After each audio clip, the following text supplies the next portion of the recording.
क्या आप जानते हैं कि पुरी के भगवान जगन्नाथ साल में एक बार 15 दिनों के लिए दर्शन नहीं देते हैं अपने भक्तों को।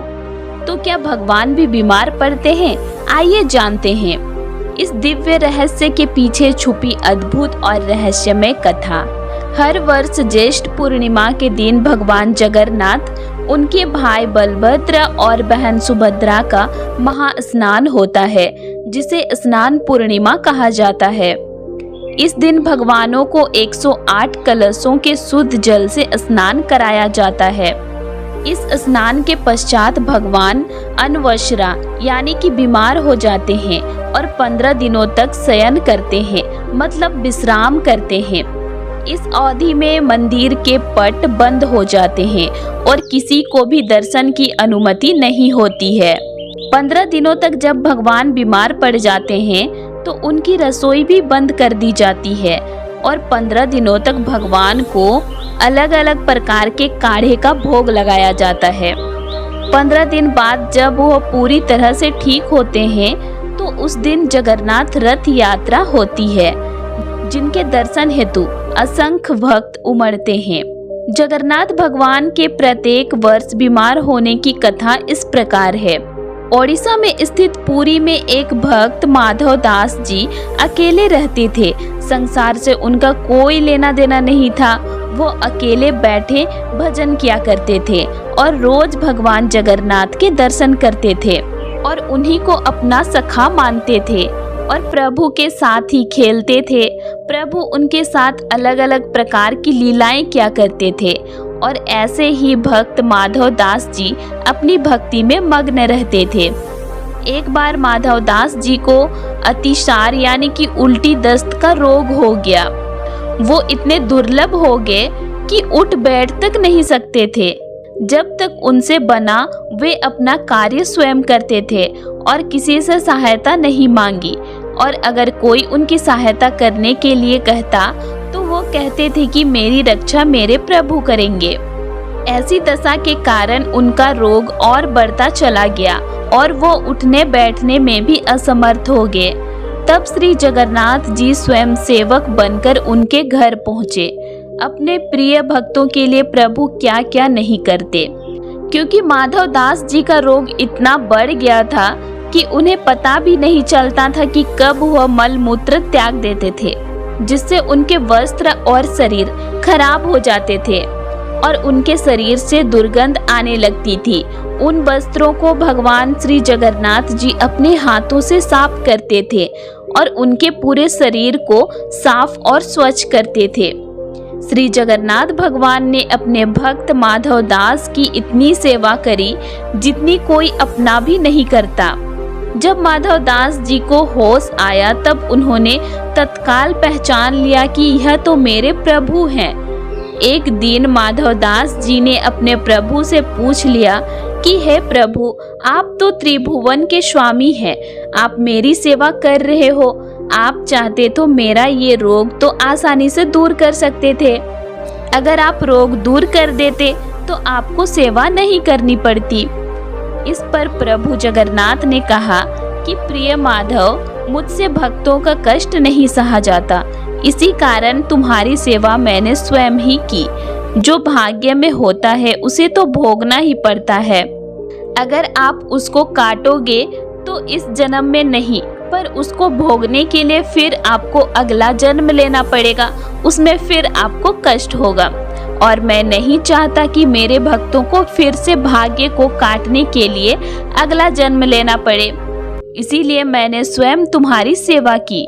लेकिन अगर फिर भी तुम कह रहे हो तो भक्त की बात भी नहीं टाल सकता।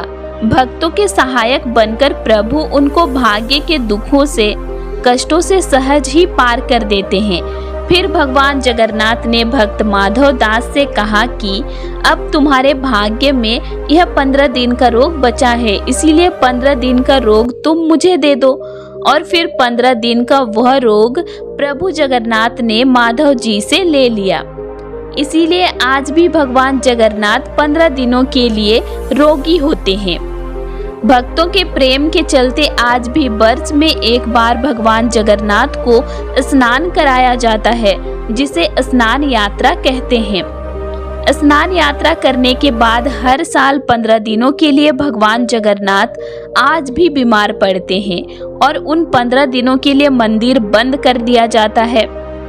कभी भी बंद ना होने वाली भगवान जगन्नाथ की रसोई भी इन 15 दिनों तक बंद कर दी जाती है। इन 15 दिनों में भगवान को 5 भोग नहीं खिलाया जाता, बल्कि उसकी जगह 15 दिनों तक भगवान को काढ़ों का भोग लगाया जाता है। भगवान को आयुर्वेदिक जड़ी बूटी का भी भोग लगाया जाता है। जगन्नाथ धाम मंदिर में तो भगवान की बीमारी की जांच करने के लिए हर दिन वैद्य भी आते हैं। काढ़े के अलावा भगवान जगन्नाथ को फलों का रस भी दिया जाता है। वही रोज शीतल लेप भी लगाया जाता है। बीमारी के दौरान उन्हें फलों का रस, छेना का भोग लगाया जाता है और रात में सोने से पहले मीठा दूध, फल भी दिया जाता है। भगवान जगन्नाथ के आराम के लिए 15 दिन तक मंदिर के द्वार भी बंद रहते हैं और इनकी सेवा की जाती है ताकि वे जल्दी ठीक हो जाए। और जिस दिन वे पूरी तरह से ठीक हो जाते हैं, उस दिन जगन्नाथ यात्रा निकाली जाती है, जिसके दर्शन हेतु असंख्य भक्त उमड़ते हैं। भक्तों को एक नया ताजा रूप देखने को मिलता है, मानो भगवान फिर से किशोर बन गए हो। इसके बाद भगवान अपनी बहन और भाई के साथ रथ यात्रा पर निकलते हैं। भगवान जगन्नाथ को श्री कृष्ण का रूप माना जाता है।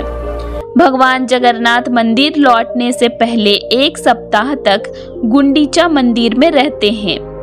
इस वापसी यात्रा को बहुधा यात्रा के नाम से जाना जाता है।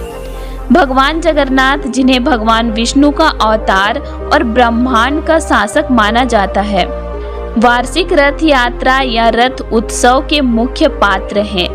यह पवित्र त्रिदेव की गुंडीचा मंदिर में उनके जन्म स्थान की 9 दिवसीय यात्रा का स्मरण कराता है। हिंदू कैलेंडर के अनुसार रथ यात्रा आषाढ़ माह की द्वितीय तिथि को होती है।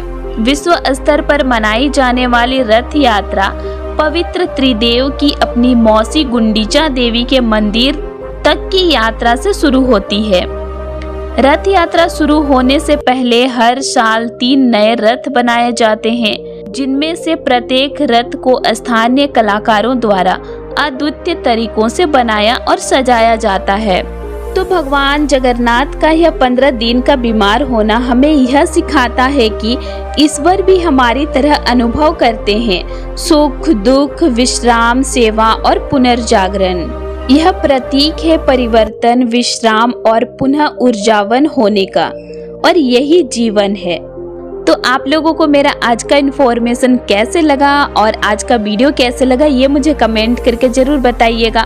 और वीडियो अच्छी लगी तो वीडियो को लाइक कीजिएगा और साथ ही चैनल को सब्सक्राइब भी कर लीजिएगा। और ज़्यादा से ज़्यादा लोगों तक ये वीडियो को शेयर कीजिएगा ताकि उनको भी इसकी जानकारी मिल सके।